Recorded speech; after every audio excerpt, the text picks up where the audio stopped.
What's going on, guys? I'm the Western Nomad. I'm out here in Telluride. Sun's about to go down. Absolutely beautiful. Just rode the gondolas out to Mountain Village. It's breathtaking here. I love it. I want to die here. I'm the Western Nomad. I'm hiking Colorado this summer. Hit that subscribe button. I'm in heaven. Well, before we get to all the good stuff in Telluride, I got to show you what I ran into along the way, like the Gold Mountain Fire. Just driving through the Ridgeway area, saw a bunch of ridge lines, up in flames, and it was actually a really cool sight to see. I don't know if I've been this close to a wildfire before, but the air wasn't too terrible. It was definitely a little smoky, but the visibility was pretty good. And once I got to Telluride, I was fine. And I'm traveling to Telluride. I'm on the top of Cottonwood Pass right now. It's the first time it's not windy, and the first time I think I've been able to launch my drone up here. So we're gonna drive down the pass and hopefully get some good views. There are some mountain passes in Colorado that I just dread going up and down. Loveland Pass is one of them.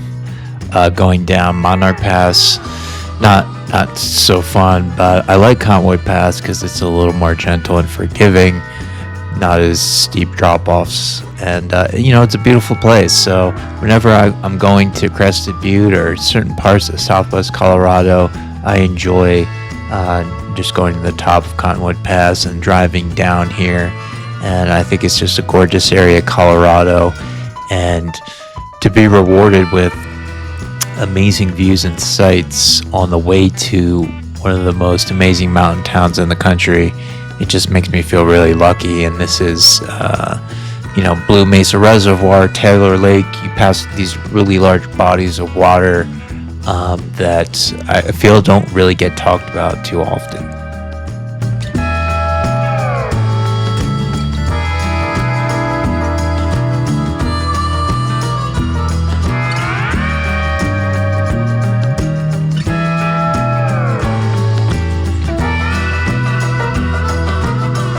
So these are some shots of the San Juan Mountain Range, and I think this is Highway 62. And once you're at this point, you're pretty close to Telluride. And driving into Telluride, it's kind of unassuming. It's just, it looks like a canyon you would drive through in Utah or on the western slope of Colorado. And then the town slowly reveals itself, and you begin to realize the true beauty of this place. And it really takes exploring the town, going on the gondolas, seeing different perspectives of Telluride to really appreciate it. So of course I had to get my drone up in the air and just take a look around, and I felt like I've never really captured the true essence of Telluride in my past videos, so hopefully you get a better perspective of what this town really looks like. Telluride has an interesting history. Long before miners arrived, this was the 𝐬𝐮𝐬𝐫𝐞 people's home. They called the area the Valley of Hanging Waterfalls. Spanish explorers eventually came here in the 1700s, but by the 1870s, rich deposits of silver and gold were discovered. So at that point, the white man had moved in, and of course they want all the minerals. And Telluride is a type of ore, from what I understand. So that's what the town is named after. And I just love this place. I think it's one of the prettiest mountain towns, if not the prettiest mountain town in Colorado and possibly the American West.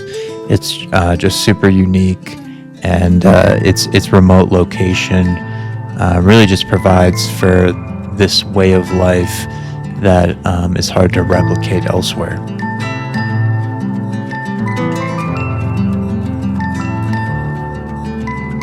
Just eating here, and there's this dog under the table.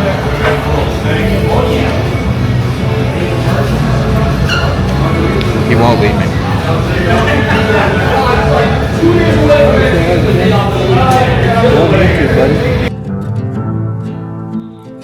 So by 1890, the Rio Grande Southern Railroad came through here and really connected Telluride with the outside world, allowing ore to leave the mountains and for supplies to come in. The population during this time frame swelled to nearly 5,000 people from all around the world, and this was just another rough and tumble mining town. And as you can see now, it's kind of like the exact opposite. It's kind of a playground for the rich and wealthy, and it just looks like this perfect little mountain town. But that's why these areas are so deceiving if you really know the past. If you went back in the 1800s and looked at this town, it would look completely different.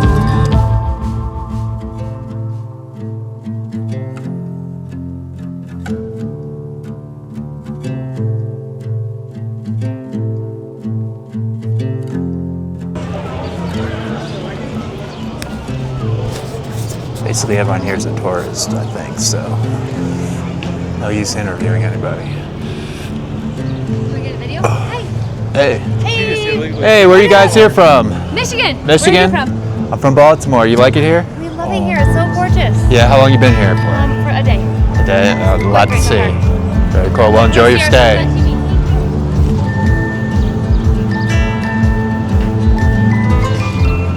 So when researching the town, I thought it was pretty cool that Butch Cassidy committed his first major bank robbery in Telluride. This was in 1889, and he stole roughly $24,000 before he escaped into the mountains. So a lot of cool stuff happened here, and like most mining towns, when the price of silver collapsed in 1893, people slowly started to disappear from the valley, and that continued into the early 1900s. And by 1960, only a few hundred people remained in Telluride, and it seemed like Telluride was going to die and just be another forgotten ghost town. But everything changed in 1972 when Telluride became an official ski resort. And unlike Aspen and Vail, Telluride kind of developed a little more slowly just because of its remote location. And now it's one of the most iconic skiing destinations in the country. You're in a cool place when the main form of transportation is gondola. Now, one of these cables snapped and I fell to my death. It's not the worst way to go. I mean, look at my view.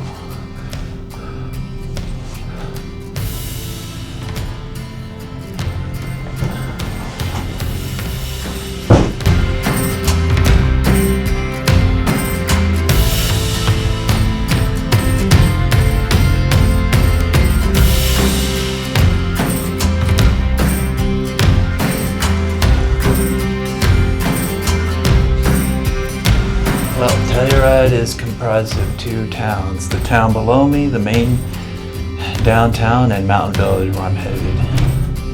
It's a little less chaotic up here, although I don't know if I've been here in the summer. Well, it's been a while. We'll see. Look at that view though.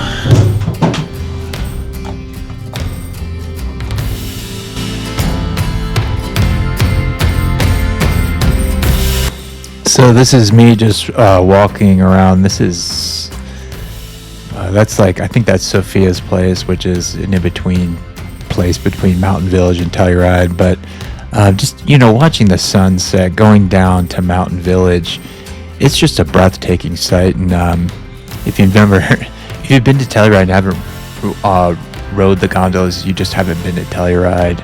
I love that this is like the main form of transportation to get around. You never know who you'll bump into in the gondola. And I was actually talking to a native who basically was telling me about how the town's changing and how expensive it is. And she of course did not want to be interviewed on camera, but it was really cool talking to her and getting her perspective. They're actually building a Four Seasons up here in Mountain Village, and we were talking about how that could change the whole dynamic of the town. As you get up here towards Mountain Village, this is the ski area. So this is, if you want quick access to skiing in the winter, you would hang out here. And now these mountains are usually used for mountain biking. I don't know if they're still doing that, but I like coming up to Mountain Village. Really cool restaurants up here, and it's a little bit more slower pace from all the action going down in the actual town. Telluride has a bunch of music festivals. They have the film festival, a bluegrass festival, a jazz festival, Blues and Brews, a mountain film festival. And I was actually watching on 𝐬𝐮𝐬𝐜𝐫𝐢𝐻 some of the Telluride Blues Festival from a couple weeks ago from when I was filming this, and some really great artists come through there.